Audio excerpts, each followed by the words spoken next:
vrstvu, aby jsme to měli co nejtenčí. Nedávám dolů celou vrstvu.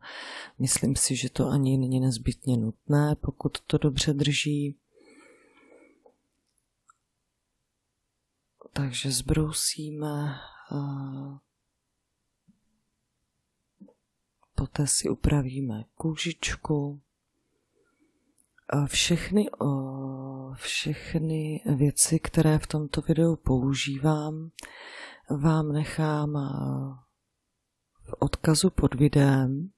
Stačí, když na ten odkaz kliknete, na ten daný výrobek, je to tam pěkně popsáno a okamžitě vás to přesměruje na stránky s tím daným výrobkem. Takže pokud bude mít někdo dotaz, co se týká výrobku, tak všechny odkazy budete mít pod videem. Takže zatlačíme kůžičku po opracování materiálu, povolíme si ji od toho nehtu a tady tou freskou, jemným plamínkem si začistíme vlastně tu kůžičku od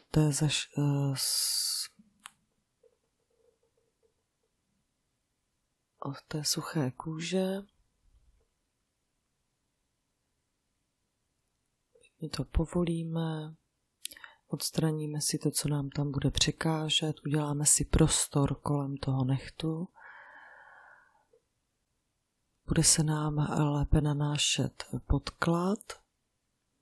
Když ten podklad nanášíme, aspoň se nám nepřilepí k té kůži, potom ten nehet vypadá takový pěkný, upravený.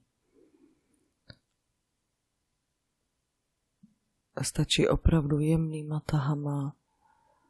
Někdy to vypadá, že tam brousím tak strašně, že musím narušit ten vlastní nehet, ale není to tak opravdu, je to jenom jemným pohybem, kdy kroužím kolem toho nehtu a ta freska vlastně tím, jak je jemná, tak vidíte, že s tama úplně odlítávají takové ty šupinky té kůže. A někdy je to i ten starý materiál.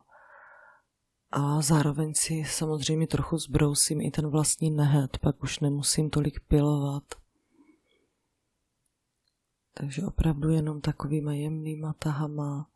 Ta kůže je docela citlivá u toho nehtového lůžka, takže opravdu netlačit, jenom jemnýma pohybama odstranit tu suchou kůži.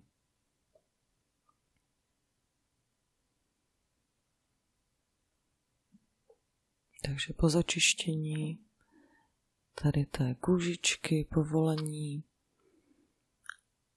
a si vezmeme nůžky a odstřihneme vlastně zbytky přerostlé kůžičky, aby nám tam zbytečně nezavazela, aby jsme se dostali co nejdál k tomu nehtovému lůžku, aby jsme mohli pěkně nalakovat, aby nám ty nehtíky taky tak dlouho vydržely. Myslím si, že to je jeden z důvodů, proč po 3 týdnech nejsou ty odrosty až tak viditelné, protože opravdu, když se i s tím podkladovým materiálem a posléze i s gelem dostanete co nejblíže k tomu nehtovému lůžku, tak mě samotné třeba dlouho trvá, než mi to takhle odroste a ten odrost jde vidět, jo, takže když se podíváte na ty moje nehtíky modrý, který jsem vlastně dělala tím rozbíjecím efektem, tak ty už mám vlastně udělané víc jak týden. Myslím si, že to bude 10 dní určitě a ten odrost tam vlastně není ještě ani pořádně vidět. Takže se snažím vlastně o to samé i u těch kamarádek, aby jim ty nehtíky co nejdýl vydržely. Takže nůžkama jsme zastřihli tu kůži, která nám tam překážela. Teď si vezmu kuličku.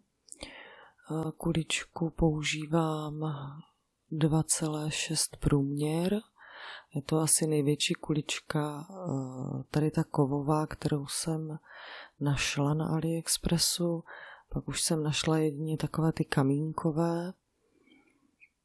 A s tou kuličkou se mi dobře pracuje, krásně vlastně mi dohladí tu kůži kolem toho nehtu.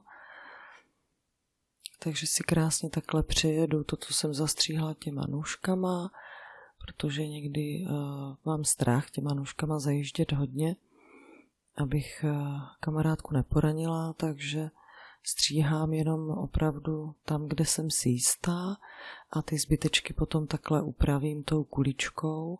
Když mi tam někde kousíček zůstane na některém místě, tak ta kulička to takhle krásně vyhladí, aby jsme tam neměli žádné stopy po tom stříhání. Takže si takhle vyhladím tu kůži. Ona ta ruka potom působí daleko pěstěnějším dojmem. Takže teď si nanášíme primer. Už jsem měla dotaz, primer se nevytvrzuje v UV lampě ani v LED lampě. Primer je pouze prostředek na vysušení nehtu a na přípravu nehtu na jakýkoliv další materiál, který budete dávat. Potom jsem dávala superstick, ten teda vytvrzuju, ten by se měl vysušit, takže dávám na tu minutku do lampy, pač mám 48W lampu, která vytvrzuje 1 minutu. UV lampy zhruba o 36W vytvrzují 2 minutky. A teď už si nanášíme samotný polygel. Odkaz na polygel budete mít také pod videem. Já používám jeden z nejlevnějších polygelů, které jsem našla. Schválně jsem ho chtěla vyzkoušet, jestli je rozdíl v té kvalitě, když si koupíte polygel za $7 a tento polygel stál kolem $2. Chtěla jsem vědět ten rozdíl v té ceně. Nenašla jsem, s tímto polygelem jsem maximálně spokojená, protože je takový tuší a lépe se mi s ním pracuje právě protože je tuší. Když namáčím vlastně do toho roztoku, kterým rozťapkávám polygel, tak mi tolik neřídne, neteče na tom nehtu, nezatéká mi, je pořád takový krásně tuhý a já mám vlastně možnost si ten polygel krásně vytvarovat, aniž by mi na tom nehtíku dělal nějaký problém, nebo by mi zlobil, zatékal, nebo se nějak extrémně lepil. Takže jsem s ním hodně spokojená a na AliExpressu už se mi po několikáté vyplatilo, že ne vždycky cena odpovídá kvalitě, protože i třeba gel laky, co používám od firmy Rosalind, stojí necelý $1, kolem 86 centů a ta kvalita je tam velice dobrá. Musím říct, že jsem byla vždycky spokojená i s tou krivostí, i s tou hustotou. Jediné, co mě trošku mrzí, že ty gel laky dělají v malinkých lahvičkách, že bych možná ocenila, kdyby Rosalind začal dělat i trošku větší lahvičky s větším objemem, třeba jak Venalisa, která opravdu dělá 7,5 ml anebo 12 ml.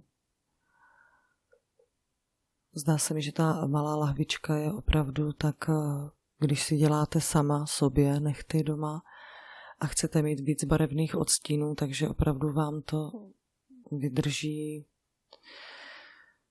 když lakujete celé ruce, jako všechny prsty, tak bych tipla, že to vydrží zhruba těch 5 nalakování ve 2 vrstvách.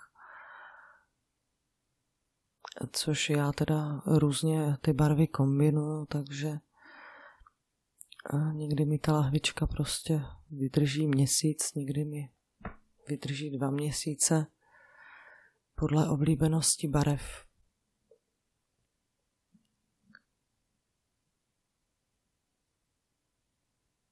Vlastně to je jeden z důvodů, proč jsem si začala objednávat Venalisu, protože je ve větším balení a nemusím tak často objednávat. Takže polygel si nanášíme tím stylem, že naneseme zhruba do středu nehtu kuličku. Zase velikost kuličky záleží na tvaru nehtu, kolik potřebujeme tvarovat, jestli potřebujeme ten nechtík hodně vytvarovat tam ten oblouček. Někdo má ty nechtíky takové placatější, nemá vytvarovaný krásný oblouček. Když doplňujeme, samozřejmě dáváme toho materiálu víc. Vidíte, že když se mi tam ten materiál nehodí, tak u konce nehtu ho prostě setřu, vrátím si ho zpátky do té tubičky a pokračuju dalším nehtem. Takže tady jsem si zvolila karbidovou fresku, kterou dolaďuju tvar. Je to takový kužel, s kterým se mi velice dobře pracuje. A opravdu tady jenom jemně, abych si ten tvar nějak nepokazila. Taky mi to chvilku trvalo, než jsem se tou fréskou naučila takhle obrušovat vyloženě tvar, kdy opravdu jenom velice jemně přejíždím po tom nehtu, abych si tam neudělala nějaký dolík, protože pak už se s tím nedá nic dělat, už bych musela zase nanášet další materiál, zase vytvrzovat a znovu. Tady podbrušuju, abych udělala krásný tunílek. Ten tunel se tam dělá schválně, abych odstranila i vlastní nehet. Odstranili jsme přebytečný materiál a ten nehet nebyl zbytečně tlustý a nedělal nám takovéto kopítko tlusté, neforemné, kterým nevezmete žádné drobné předměty, takže schválně stenčuju. Za prvé z estetické stránky ten nehet vypadá krásně, je vytvarovaný, má přirozený tvar, a za druhé z praktické stránky, aby se s těma nechtíkama taky dalo něco dělat, aby nebyly pouze na ozdobu. Takže další prstíček, zase u toho nehtového lůžka se snažím více zabrat, aby jsme tam zbytečně neměli moc toho materiálu, protože když budeme nanášet gel-lak, tak nám zase ta tloušťka toho nehtu trošku nabide, protože gel-laky dávám ve 2 vrstvách a další 2 vrstvy dávám topkoutu, protože tady kamarádka pracuje jako kuchařka, takže namáhá ty nehty hodně, má je neustále v mokru.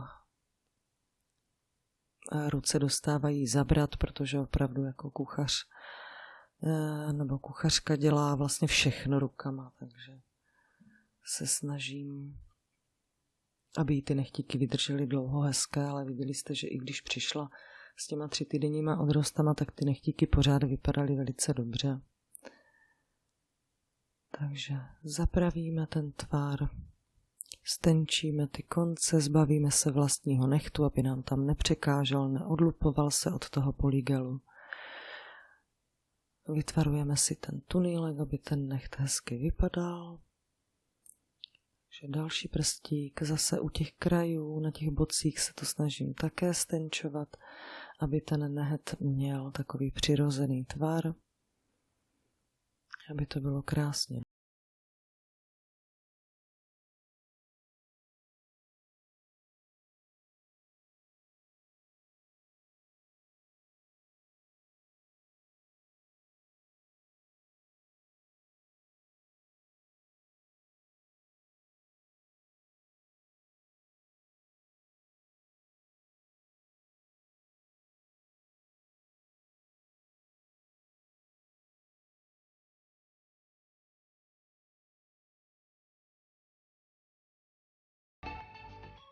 Takže boky záměrně děláme tenší. Jakmile si to krásně takhle nachystám, tak už jenom doladím jemným pilníčkem. Pilníček jemný na dolaďování používám ze strany, kde je hrubost 180. Opět opakuju, pilníčky se kupují podle hrubosti. Hrubost si každý kupuje podle svého uvážení. Já nakupuju pilníčky 100 na 180. Stovková hrubost je ne velmi, ale je hrubá a čím vyšší číslo, tím jemnější pilník, takže nejjemnější jsou 240. Já tu 240 používám málo kdy. Oblíbila jsem si tady ty pilníky 100 na 180, protože stovkovou hrubostí občas opracovávám ty odchlipy toho starého materiálu, kdy můžu víc zabrat, kdy potřebuji sundávat ten materiál, ale tady u toho dolaďování používám pilníček s hrubostí 180, takže je celkem jemný, jenom na doladění toho tvaru. Takže jako podklad jsme zvolili bílý gel lak, takže v tenké vrstvě vůbec ta vrstva nemusí být tlustá, vůbec se nemusíte bát toho, že to dělá mapky. Dělá mi to mapky, je to světlý gelak, takže bílé, světle růžové, světle modré, světle zelené a vesměs veškeré světlé odstíny. Ty mapky rády dělají u těch gelaků, proto se dávají 2 vrstvy. Ale my tady budeme dělat ten rozpíjecí efekt, takže stejně na to budeme dávat tmavý gel lak, který budeme rozpíjet, takže nás nějaké mapky absolutně nezajímají, protože tam stejně nebudou vidět. Ten bílý podklad je tam jenom proto, aby vynikl ten tmavý lak. Záměrně jsme zvolili bílý podklad, aby to dělalo takový ten kontrast barev. Kamarádka má ráda červenou barvu, takže jsme zvolili 2 odstíny červeného gel laku Venalisa. Takže jakmile si nalakujeme všechny prstíky, vždycky to okolí toho nechtového lůžka a ty kraje si dotahuju detailerem. A je to lepší, protože vidíte sami, že i když jsem natírala štětečkem z gel laku, tak se snažím vždycky dotahovat ty kraje, ale nejde to, jako mám ten necht občas takový špinavý, takže mám na to tady ten opravný fix, který si namáčím do acetonu, a nebo chcete-li odlakovače a umývám ty nechtíky. Takže jsme si nanesli od firmy Modelons rozpíjecí efekt a do toho rozpíjecího efektu už jenom tady tím detailerem opravdu nanášíme kapičky a různýma tahama si to tvarujeme, každý si to může vytvarovat podle svého uvážení.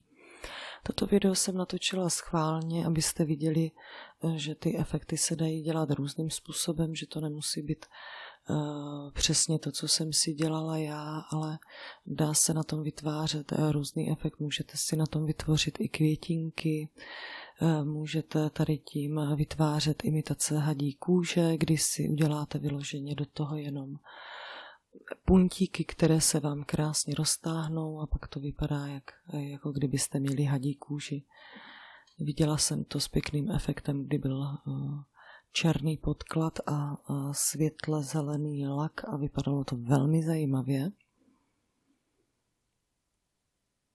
A samozřejmě i naopak to bylo pěkné, protože jsem viděla tu kombinaci, že jeden prst byl na černém podkladu a druhý byl naopak na zeleném podkladu a s černýma puntíkama. Vypadalo to velice pěkně. Ten, kdo má rád zvířecí vzory, tak určitě může vyzkoušet.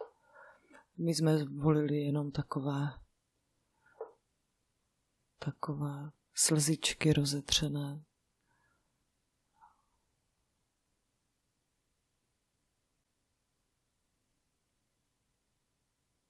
A chtěli jsme, aby ty nehty nebyly úplně červené, aby tam bylo jenom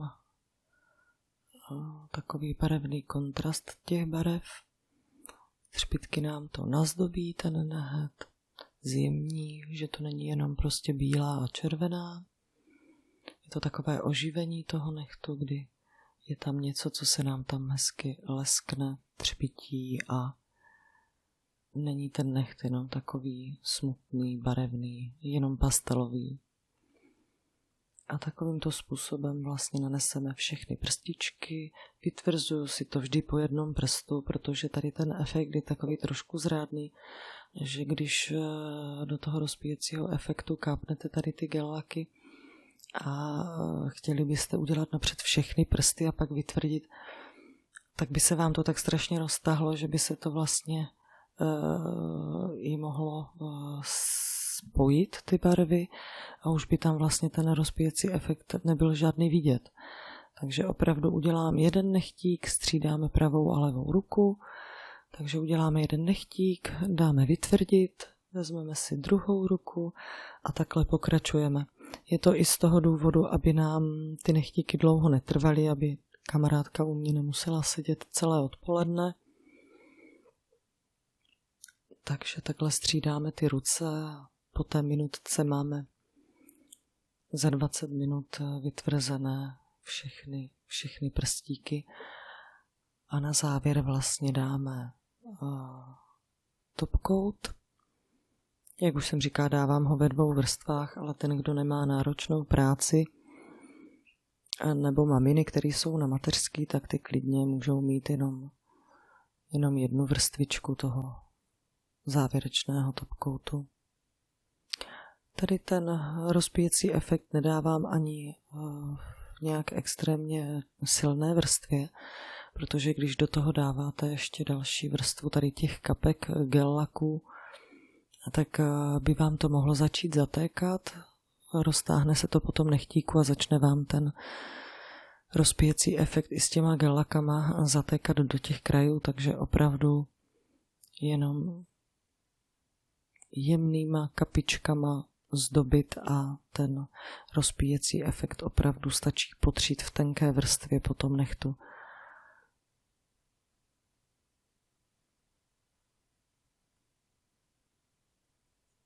Takže takhle si nazdobíme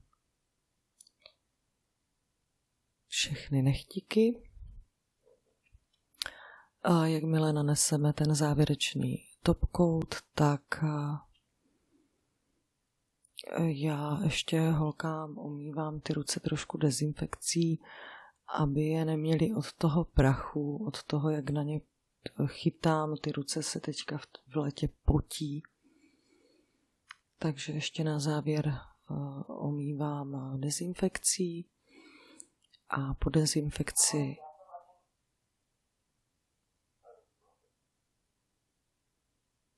dezinfekci dávám výživný olej.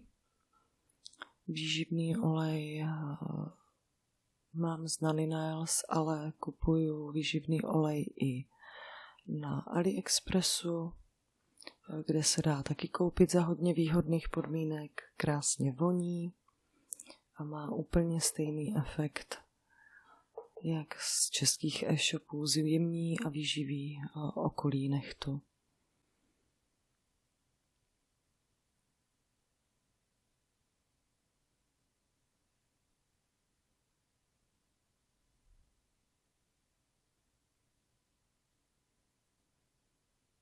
Takže top coat používám také od firmy Venalisa. Dobře se mi s ním pracuje, už jsem si dokonce zakoupila větší 30 ml balení a už jenom lahvičky doplňuju. Jak vidíte, tak ta lahvička už dostala taky zabrat, už má taky něco za sebou, ale jsem ráda, že to se dostane koupit i v tom náhradním balení, kdy jenom doplňujete, protože štěteček je pořád v pořádku, akorát ten design. Takže naneseme ten výživný olejček, vmasírujeme do kůže a to je závěrem mého videa všechno, takže kdo chce sledovat moje videa, zmáčkněte zvoneček, ať vám žádné moje video neuteče, ať tady můžu být zase příště s vámi. Děkuju. Mějte se krásně a u dalšího videa.